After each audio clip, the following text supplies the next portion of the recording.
Hey everyone, it's your good friend Rhonda Marsh. And have you ever felt like you were seeing somebody and you were actually making that man or that woman a better person for somebody else? And then you put so much work into the relationship just to see somebody else reaping the benefits of all your hard work. Now, I've seen this happen. I've done this. I've been guilty of this where I've put a lot of time and energy into a relationship only to see the next person benefit from all of my hard work. Now, that's been few and far between. I will say that. But I've never had somebody come into my life that somebody else did all the hard work that they were a great person for my life. Like, it's just never happened to me, but I do see it happen and I get the frustration. It's frustrating when you see somebody go be a good person for somebody else that you put all this time into.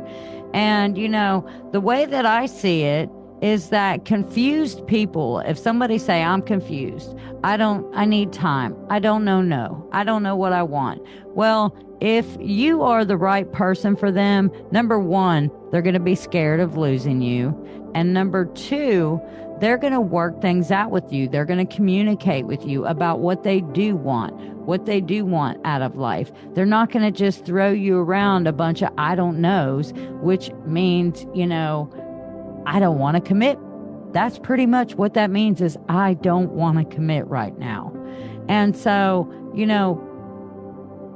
if somebody's not adding value to your life, then they're only really using you to build themselves up for somebody else.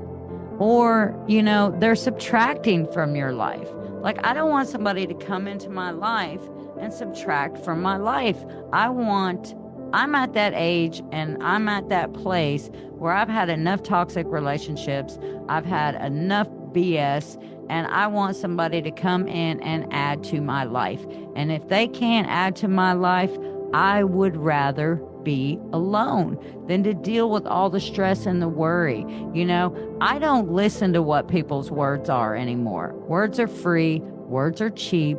I watch people's actions. Their actions will always speak louder than their words.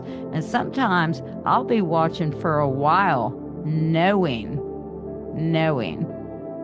but still kind of go, okay, well, let's just see if this continues this way or if it doesn't continue this way. But usually my first impression is right. So, usually if you have lost respect for somebody, most of the time, a person that has lost respect for another person, they usually don't give the relationship a second chance. And here's the funny thing, is they're the ones that blame it on you.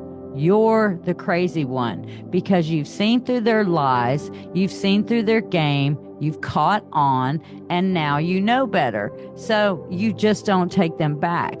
You know the old saying, if you love somebody, set them free. If they're yours, they'll come back to you. Here's what I have found. If you love somebody, set them free.